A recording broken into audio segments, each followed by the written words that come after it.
Assalamualaikum warahmatullahi wabarakatuh. Nama saya Siti Aminah, NIM 134. Di sini saya akan menjelaskan tentang usaha tani pada komoditas padi di Kecamatan Banyuates, Kabupaten Sampang. Yang pertama di sini yaitu pendahuluan. Nah, seperti yang kita ketahui, padi sendiri merupakan salah satu tanaman serealia yang memegang peranan penting dalam kehidupan masyarakat Indonesia. Sebagai makanan pokok, beras hasil olahan padi dikonsumsi oleh masyarakat Indonesia dengan rata-rata 139 kilo per kapita per tahun.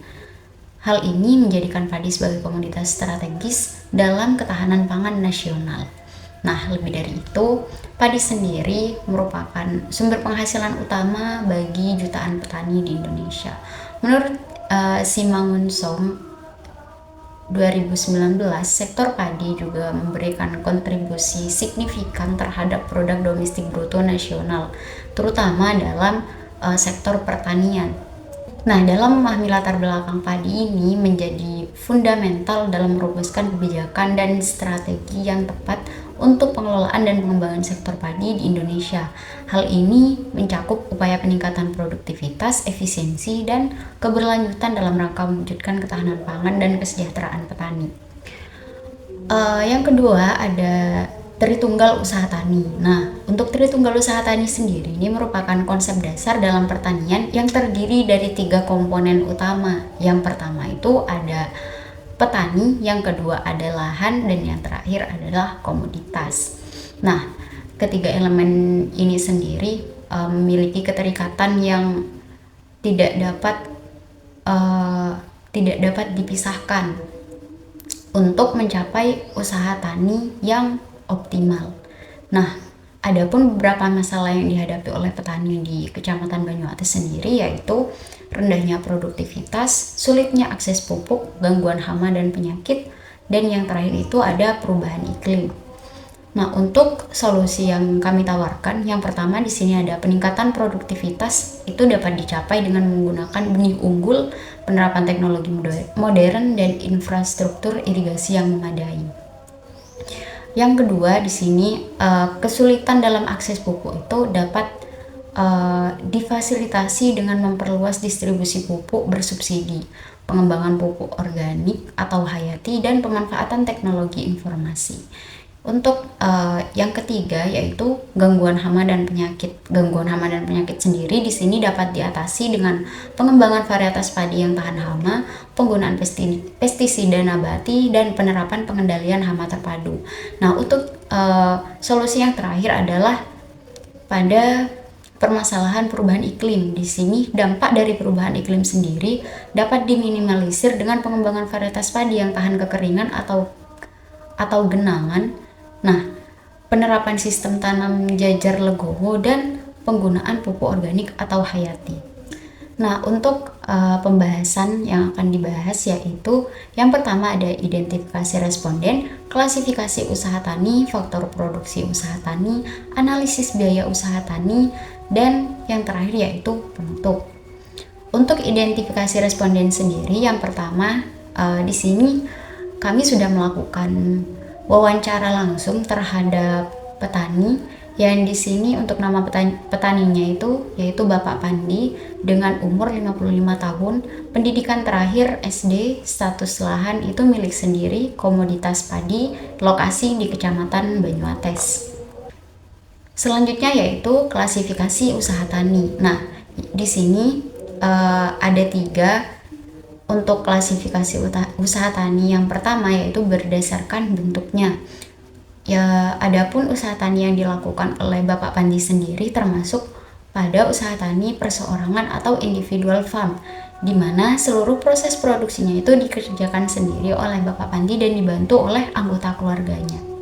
Jadi di sini Bapak Pandi itu melakukan usaha tani dengan dengan sistem itu digarap sendiri dan dibantu oleh anggota keluarganya. Nah, untuk yang kedua yaitu berdasarkan corak dan sifatnya. Untuk usaha tani yang dilakukan oleh Bapak Pandi sendiri termasuk dalam golongan usaha tani subsisten atau bisa dibilang usaha tani yang memang hasilnya itu tidak untuk dijual tapi untuk memenuhi kebutuhan diri sendiri dan keluarganya. Nah, untuk klasifikasi usaha tani yang terakhir yaitu berdasarkan polanya. Jika dilihat dari polanya, usaha tani yang dilakukan oleh Bapak Pandi sendiri termasuk dalam usaha tani khusus. Dikarenakan dalam kegiatan usaha taninya, Bapak Pandi hanya berfokus pada satu jenis komoditas saja. Untuk yang selanjutnya yaitu faktor produksi atau penggunaan input. Di sini yang pertama yaitu ada lahan. Adapun luas lahan yang dimiliki oleh Bapak Pandi sendiri itu seluas 15 kali 45 meter. Untuk status kepemilikannya itu yaitu milik sendiri. Jadi lahan yang dibuat untuk bertani oleh Bapak Pandi sendiri ini merupakan lahannya sendiri. Jadi beliau itu tidak menyewa lahan. Jadi Bapak Pandi itu tidak perlu membayarkan uang sewa lahan. Namun Bapak Pandi sendiri melakukan pembayaran pajak di setiap tahunnya sebesar 15.000. Nah, untuk benih sendiri pada luas lahan Bapak Pandi 15 meter kali 45 meter, beliau menggunakan benih sebanyak 5 kg dalam sekali tanam. Adapun jenis padi yang digunakan oleh Bapak Pandi sendiri yaitu benih Patiwi. Untuk harga dari benihnya itu sebesar 100.000 per 5 kg. Untuk faktor produksi yang ketiga yaitu faktor produksi tenaga kerja. Nah, dalam faktor produksi tenaga kerja sendiri ini dibagi menjadi dua, yaitu tenaga kerja luar keluarga dan dalam keluarga. Untuk tenaga kerja dalam keluarga biasanya dibutuhkan saat penyemaian dan pemupukan.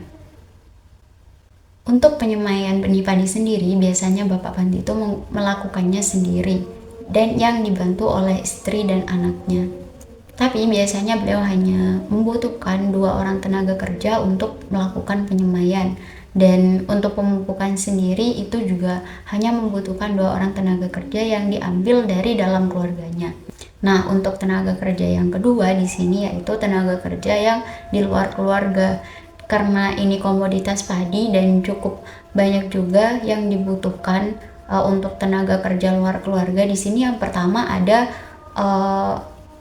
penggunaan alsintan. Nah, biasanya untuk penggarapan tanah sendiri Bapak Pandi itu menyewa alsintan dan juga pekerjanya untuk melakukan penggarapan tanah sebelum melakukan penanaman. Nah, di sini untuk biayanya sendiri itu sekitar 250.000. Nah, selain penggarapan tanah, Bapak Pandi juga biasanya membutuhkan tenaga kerja tambahan dari luar untuk melakukan pencabutan bibit dan penanaman ulang bibit padi. Biasanya harga per orang itu sekitar 65.000 untuk pencabutan bibit dan 75.000 untuk penanaman bibit.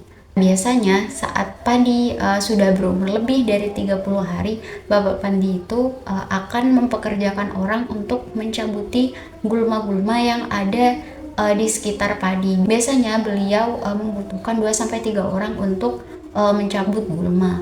Untuk biayanya sendiri biasanya satu orang itu 100.000.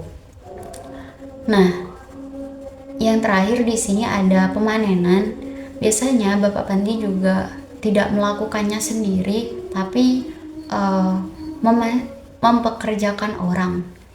Di sini biasanya Bapak Pandi hanya membutuhkan 2 orang untuk melakukan pemanenan. Untuk biayanya sendiri itu sebesar 75.000 per orang.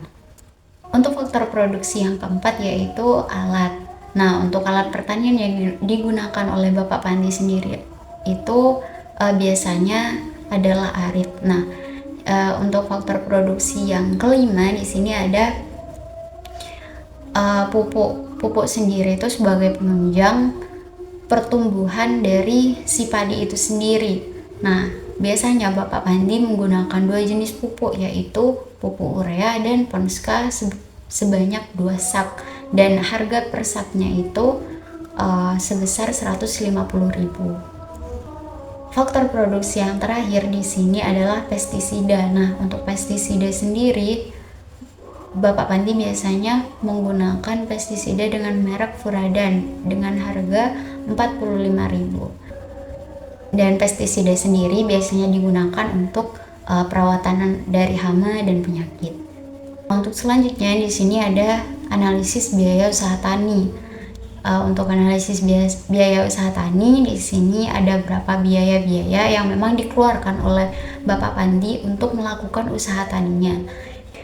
Untuk yang pertama di sini ada biaya tetap. Biaya tetap sendiri merupakan biaya yang tidak berubah dalam jumlahnya, terlepas dari tingkat output yang dihasilkan. Jadi biaya ini harus dibayarkan oleh perusahaan terlepas dari apakah mereka menghasilkan produk atau tidak. Untuk biaya tetapnya sendiri di sini ada dua, yaitu penyusutan alat dan biaya pengairan. Yang kedua di sini ada biaya variabel. Untuk biaya variabel sendiri merupakan biaya yang berubah-ubah sesuai dengan tingkat output yang dihasilkan. Nah, untuk biaya variabel sendiri di sini ada beberapa, yaitu yang pertama benih, yang kedua pupuk urea, yang ketiga pupuk Ponska, dan yang terakhir adalah tenaga kerja. Nah, untuk biaya usaha tani yang selanjutnya yaitu biaya eksplisit. Di sini biaya eksplisit itu biaya yang dikeluarkan secara langsung dan dapat diukur dengan mudah dalam bentuk uang. Contohnya itu ada upah tenaga kerja. Nah, di sini ada berapa biaya eksplisit. Yang pertama pupuk urea, pupuk Ponska, pajak tanah, tenaga kerja luar, penyusutan alat, dan pestisida. Nah, untuk biaya yang selanjutnya yaitu biaya implisit. Biaya implisit sendiri merupakan biaya yang tidak dikeluarkan secara langsung dalam bentuk uang, tetapi merupakan potensi keuntungan yang dikorbankan, seperti biaya waktu. Untuk biaya implisitnya sendiri di sini tuh ada satu, yaitu biaya tenaga kerja dalam keluarga. Oke, selanjutnya di sini ada penerimaan usaha tani. Penerimaan usaha tani sendiri itu merupakan total pendapatan yang diperoleh oleh petani dari penjualan hasil panen atau produk ternak mereka. Nah, penerimaan ini merupakan faktor penting dalam menentukan keuntungan atau kerugian usaha tani dan tingkat kesejahteraan petani. Untuk rumus perhitungan penerimaan usaha tani sendiri itu adalah total penerimaan sama dengan harga produksi per unit dikali jumlah produksi yang dihasilkan. Di sini diketahui bahwa harga produksi per unitnya yaitu 14.000 dan untuk jumlah produksi yang dihasilkan itu 283 kg. Nah, hasil dari perkalian 14.000 dikali 283 kg menghasilkan 3.962.000. Untuk selanjutnya di sini ada pendapatan usaha tani. Pendapatan usaha tani sendiri adalah total pendapatan yang diperoleh oleh petani dari penjualan hasil panen atau produk ternaknya. Ini merupakan faktor yang cukup penting dalam mengetahui untung atau ruginya usaha tani yang dilakukan oleh si petani ini sendiri. Nah, untuk rumusnya ada PD sama dengan TR min TC, yang artinya pendapatan sama dengan penerimaan dikurangi biaya eksplisit. Nah, untuk penerimaannya sendiri di sini ada 3.962.000 dikurangi dengan biaya eksplisit. Untuk jumlah biaya eksplisitnya sendiri tadi itu ada 1.244.500, di mana yang menghasilkan 2.717.500. Nah, untuk yang terakhir di sini ada keuntungan usaha tani. Keuntungan usaha tani sendiri merupakan selisih antara penerimaan dengan total biaya yang dikeluarkan oleh petani. Nah, di sini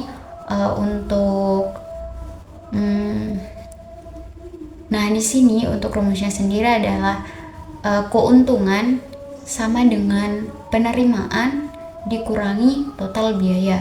Nah, untuk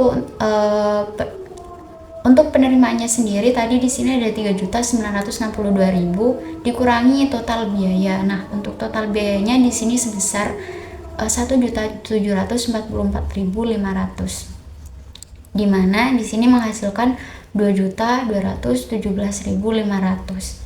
Jadi untuk keuntungan yang dihasilkan oleh usaha tani yang dijalankan oleh Bapak Pandi sendiri yaitu 2.217.500. Untuk yang terakhir di sini adalah penutup. Untuk kegiatan usaha tani yang dilakukan oleh Bapak Pandi sendiri merupakan usaha tani perseorangan yang dilakukan sendiri oleh Bapak Pandi yang dibantu oleh keluarganya.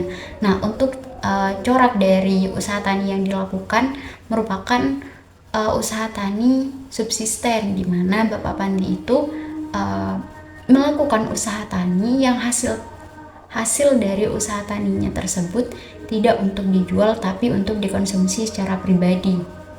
Nah, biaya yang dikeluarkan oleh Bapak Pandi sendiri dalam usaha taninya sebesar 1.244.500. Ini merupakan biaya eksplisit. Nah, untuk biaya implisitnya sebesar 300.000. Untuk biaya variabelnya sendiri ini ada 1.280.000 dan untuk biaya tetapnya di sini ada 104.500 dengan total produksi sebesar 283 kg dengan harga beras 14.000 per kilo. Maka Bapak Pandi di sini memperoleh penerimaan sebesar 3.962.000 dan pendapatan sebesar 2.717.500. Namun untuk keuntungan yang sebenarnya itu 2.217.000 jika tenaga kerja dari dalam keluarganya itu dihitung. Mungkin itu saja yang dapat saya sampaikan, kurang dan lebihnya mohon maaf. Wassalamualaikum warahmatullahi wabarakatuh.